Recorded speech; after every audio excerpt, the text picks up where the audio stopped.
Eddie White, Embers Nest Podcast.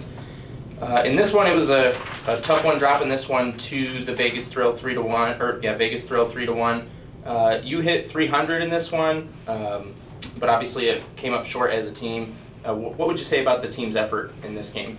Yeah, we had a couple of really tough practices this week, and I think we applied a lot of what we were trying to do at practice to the game, so that was really positive to see. Vegas passed really well, and they were in system a lot, and I think they had some attackers that were having some really great nights, or a great night.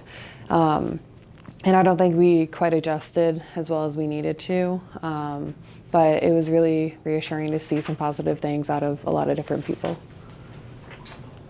In this match, 3 out of the 4 sets, the winner had to go beyond 25 points. It was 31-29, 25-27, 22-25, 25-27. When the sets go on that long, does that change the team's strategy at all? Maybe if there's a tendency for the attackers or something going on the other side, but altogether it's just about playing hard, and kind of the red zone after 20 is when we really try to turn it on. I think we saw that tonight. There were a couple times where we were down by 1 with them having game point. We came back to tie it or even win it. So that was kind of something we were working on, is just our defensive effort this week. Yeah, you did speak about what you call the red zone, where the set is getting close one way or the other. Mm-hmm. You did, as a team, survive 5 straight set points and 10 overall to win the set that you did win. Mm-hmm. It seems, at least to me, like you played as a team in that one. It's kind of a cliche, but they say you play to win, and some teams sometimes get tight and play not to lose. Mm-hmm. Would you agree with that assessment? Do you think you kind of all went after it as a team? Oh, absolutely, yeah. I think our defensive effort, we had a lot of contributions from a lot of different people. Clutch moments, and I think we stayed composed through that set. I mean, it really could have gone either way, so I'm really proud of us for stepping up and closing it out and making it happen. The crowd really got into it, especially at the end of that first Mm-hmm. set and beyond, because of that effort. You probably don't want to be in that situation regularly where you have to rally from down a lot, but what did the crowd's energy do to enhance what the team was doing? Yeah, it was really incredible to hear the crowd get into it, especially there were some questionable challenges in there in the later sets. So just to hear them all rally around us really helps with our energy and our composure on the court. In this one, Grand Rapids falls to the Vegas Thrill 3-1. You hit 258 with 12 kills to go with 8 digs, 13 total points. How would you rate your individual effort in this match? I think I could have blocked better, but just trying to touch as many balls and keep as many balls in the court as I could for my team is what my goal was for the match. So, you did rally back this season from an injury. How excited were you to get back in the lineup, and I guess how would you kind of rate your mentality going into matches post-injury? Yeah, I was really excited. I'm still kind of working through it, but it's getting better every day, and it was awesome to have my teammates. They really have my back through the whole injury, so it was really nice to come back. Several times in this match, Vegas they had several attempted blocks, but those blocks ended up going out of bounds and turned into points for the Rise. When you all as a team see that, do you go back that way because those blocks are not successful for Vegas, or do you avoid that or maybe go a different direction because they're making pretty good attempts? Absolutely, yeah. If we see their hands and they're maybe not the best blocker, we'll definitely keep attacking them, and I think that we did a good job of doing that tonight. In the third set, it was 14-16 at the break. But then it was 17-22 at one point before another Grand Rapids comeback. What did Vegas show out of that particular timeout? In the fourth set? I think I wrote down the third set. It could have been the fourth set. I wrote down the third one. I think it was the third set. Okay. I think that they just came out, played hard. In the third set, we just didn't play our best, kind of let the runs get away from us, but we've kind of fought back, and I think that momentum led to us having a better set in set 4. Any final thoughts on the match? Getting back in the gym on Sunday, and we have Columbus next, so we're just going to prepare for that as best we can. In this one, Grand Rapids starts off with a really, really strong rally. in the first set. You survived 5 straight set points at it as a team and 10 overall to win. What was the team's mentality when the backs were against the wall? Just fight. That was our big word in our huddles. We just needed to fight and put ourselves in a bad position where they had game point, but we just fought and stuck together and played hard. What can you say about Allie Bastianelli? She had to be at the service line during that rally nearly the whole time and not have a service error and obviously play really well from the service line. What can you say about her performance during that sequence? Yeah, Allie's great. She's a great server. She plays great defense, and it's probably not our best server to be up on the line or for a defender. We probably don't want her middle, but she did great, and she held her composure and really got them out of system so that we could dig or transition out of it. In this one, I did write down your other teammate, Carly Snyder, seemed to get served to a lot, and at times when Carly Snyder wasn't in, of course, they were targeting different players on the rise. Do you take it personally when you seem to be targeted by serves? Does that get to you? It makes you think a little bit, but no, it doesn't really get to you. You just wanna produce a good pass for your teammates. That's really it. But Carly's been doing great. We've been passing great numbers, and we're working through all that. Does the team practice to get in system based on who you think the other team is going to target on the service line? A little bit of the strategy. I guess we want to we just want to keep them off the net so that they're in a bad situation so that we have a better chance of digging. What does Grand Rapids have to do to put the other team in that position that you were describing more often? They're called break points. We need to serve aggressively to get them off the net or hitting an out-of-system ball. We need to get blocks, and we need to dig balls and transition out of it. The same thing. The whole game of volleyball is played on who can take the bad stuff and make it better. And so we got to be better at that. All right. 3 out of 4 sets in this one went beyond 25 points for the winner. So it was 31-29, 25-27, 22-25, then 25-27. When sets go that long repeatedly, does that present a challenge to the team? A little bit. There's a little bit of added pressure, but there really shouldn't be. It's just volleyball at the end of the day. There's a lot of pressure.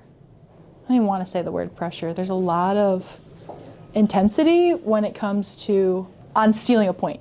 It's so close, you want to get ahead so that you feel a little bit less pressure, and then you can go at them in a serve.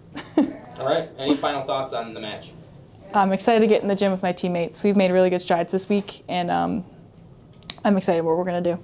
Coach, in this one, 3 out of the 4 sets went beyond 25 points for the victor. It was 31-29, 25-27, 22-25, 25-27. When sets go that long, does that present a challenge or a change in strategy for the team? No, I just think at times, that's obviously you're seeing 2 teams compete in those moments, and you need to, capitalize when you can. I thought we did a great job coming back in the one that went the distance in 31. I mean, it was amazing, and it's going back and forth, and that's what makes volleyball so exciting. You see scratching and clawing to try to make things happen, and it was an exciting game. They're a very talented team, and we just didn't close out some of those important points that we needed to, and yet I look at our hitting percentage was high, but they had, I can't see what it is exactly, but they had about 12 more kills than we did. And just getting that to happen in a game that's so close and tightly contested, it's a tough thing. We weren't making a lot of those attacking errors, but we were maybe not terminating as much as we needed to at the right times. And yet there were times we did. So you're going down the stretch, it tells you people are really making big plays. When you're looking for, as you described, the team to terminate more often, is that something that can be practiced with drills, or do you think that's more of a mental issue? I don't know. I think it's like it's a kind of a game of strategy, right? You're going through the game and different things are working and other things don't, depending on what they're trying to stop for you.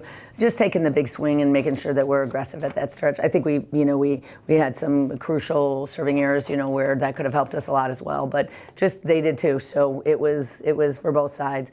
But it's just really recognizing how to close out the match close out the set when we need to. Like I said, I think we did that once. We didn't do it the other 3 times, but we were all in the running there. So. You had just mentioned, closing out different sets and things that work, things that don't. How much of your philosophy of coaching is sticking to your original scout or plan coming into a match versus adapting to maybe something that changes in the match?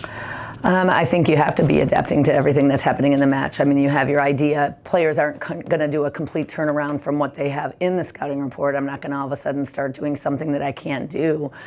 So it's all based on where they're at and their skill sets. But you have to be ready to adapt and adjust. You know, they threw in a different set or a different right side, that type of thing. We knew that was going to happen because they played almost everybody on their roster in the last 2-3 matches. You know, you've seen in and out and in and out. So, you know, watching their 6-2 sub and different passers and hitters and what have you. But, you know, I think that's part of it, being ready to make the adjustment that person brings into the game. So that's more what's changing is the personnel all the time.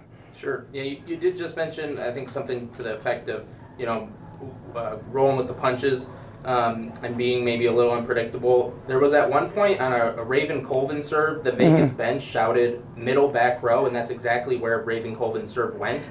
How much do you No, it means the middle is playing back row, Oh. and so they're going to try to tip it or hit it to her see, when she's I playing see. defense. All right. Yep. Apologies there on Yeah. that one. Yeah. It's okay. Several times in this one, Vegas did attempt to block, but it went out of bounds. It was an unsuccessful block. When you see that as a coach, do you want the team to go back that way because Vegas is blocking unsuccessfully, or maybe change it up because they're... What you do is you're taking different shots. Both teams are trying to use the block off different ways, and so we practice that all the time. You have to make sure, you know, when they're low and tight, and it's harder to do. When they're reaching a little bit, it's easier to go off hands and work off those blocks. And so that's what all of us try to do because that's the harder ball to dig.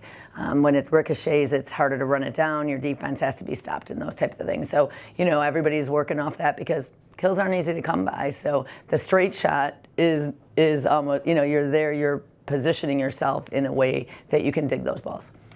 All right. I didn't want to close out the conversation here without talking about how the Rise did survive 5 straight set points and 10 overall to win that first set. Yeah. It seems like Grand Rapids in this one was played in that first set played pretty loose and played to win and wasn't maybe as tight as in previous matches at certain points. What do you think the difference was there for the team to just, you know, when their backs were against the wall, really be able to rally? I just thought they really did. I mean, we finally this last week we had the first time we've had 3 practices actually, and so we haven't been that. We've been rarely where we haven't 1 practice a week because we were playing 3 matches. So it was kind of awesome to get back into the gym and kind of, you know, we were competing, we were working hard on a lot of different things, and I thought that they took that into that, you know, match, and they kept fighting the way we have in practice last. Now we're looking forward to a couple more days of practice, kind of like working on some things that we need to do, but it was super competitive, and I think that's important for us to be in those moments in practice and bringing it out. So I thought game 1 was a complete reflection of what we had been doing. How do you kind of take that energy from that first set and, you know, get it to carry through, you know, for a whole match? I think that well, yeah, I think people are, you know, I mean, you try to, right? I mean, everybody's trying to do their best. It's not like anybody's saying, oh, okay, it's time to just relax. I think everybody's being aware and going for it, but I think both teams went for it. As you said, we were within a couple points in all the games, and it was extra points. So it wasn't, to get to extra points, you have to make the big plays to get there. So we did that. We just didn't close out the last ones in those sets, and that's where we have to pay a lot of attention and see what it is that we want to be able to focus on this week when we're getting ready. Sure. Any final thoughts before the next match against Columbus? Yeah, just I'm really excited to get in the gym and grow and continue to get better. That's part of it.